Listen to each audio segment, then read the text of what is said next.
right, I will be doing 2 shows today, but this first one, I was debating if I wanted to have it be the first segment of my show, but I thought out of respect for Brandon Sauer, I was like, I think I'm going to have it just be its own show. Here, let me set this up for you guys. So when you work in radio, you have a lot of people that jump on the bandwagon, right? You have a lot of people that want to be your fan, a lot of people that want to be your friends just because you're on the biggest show in Cleveland. Like, you get people that jump on the bandwagon, and then when things go bad, all of a sudden they turn on you, they tweet mean things at you, they ignore you, they go away, whatever.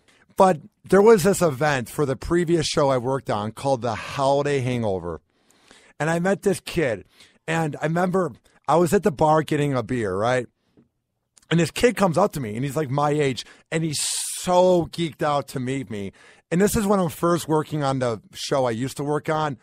And I was so flattered. His name was Brandon Sauer. And he comes out to me and he goes, "Are you happy? Are you happy?" Like, he was like having a hard time saying it. He's like, "Are you happy? Are you happy?" Like, he was so geeked out. I'm like, "Yeah, man, what's your name?" And he goes, "I'm Brandon. Nice to meet you." And me and him were talking for a half an hour, this and that. And he ended up being one of the guys I hung out with that night. And one of the things I liked about Brandon immediately was that he had the vibe that it was just 2 kids, 2 millennials talking. It wasn't like a fanboy trying to get some scoop from Happy, you know, like the inside scoop on the radio show, or get some dirt, or feel like he's around a quote-unquote celebrity. When I was around Brandon, I had this vibe that he was a really true, genuine guy. So after we left the Holiday Hangover, me and him kept in touch. I mean, we would talk on Twitter and on Facebook, this and that, and we would Snapchat each other, whatever. But I never really hung out with him again. But I always liked his vibe and how true of a guy he was, even though I just hung out with him for 4 hours. So after I got let go by the show in March, a lot of fans turned on me. A lot of fans became really douchey. They had big egos, and you saw their true colors. But Brandon sends me this Facebook message, right? It's like 2 paragraphs, and it was so nice and genuine. And I remember he was one of the 10 people that always kind of had my back and was true to me. So we kept in touch. When I moved to Tampa, he said he was happy for me. When I began doing happy hour down here, he was happy for me, and he would listen to every show and just say what he thought about it. And that really flattered me, because not that many people my age are into talk radio. So when there's someone my age that loves what I do, I was just a phone screener on a radio show. That's all I was. I worked promotions at 102.5 The Bone. I'm not some celebrity, but the fact that he was so flattered to talk to me, to get my Snapchat name, this and that, it always meant a lot to me. I began not hearing from him around June, and then the summer went by, and I just thought, hey, maybe we're going to lose touch, whatever.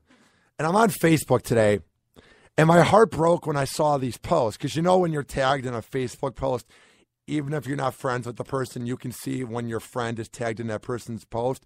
And I begin seeing a bunch of posts for Brandon's birthday, but it's all in past tense. It's like, this would have been your 21st birthday, or we miss you. And I'm going, did Brandon die? So I go on his Facebook, and sure enough, he passed away of a car crash on June 1st, which is kind of eerie because I remember I was talking to him in late May, just because I have a weird memory. So it's weird to think that a week later he passed away, and for the last 3 months he's been gone while I've been living, if that makes sense. And I'm heartbroken. I didn't know Brandon that much, but we talked online where I knew his real person. You know what I mean? It wasn't like he was hiding behind some keyboard name, or he was some anonymous account that I talked to. Like, I knew Brandon enough. We talked on Facebook. We talked on Twitter. So when I heard the news that he passed away on June 1st, because I looked it up online, I'm so sad. You know what I mean? Because he was around my age. He was a true fan, and he was gone too soon. So to all of Brandon's friends, to any of his family that's listening to this, I just want you to know that he was a really good kid.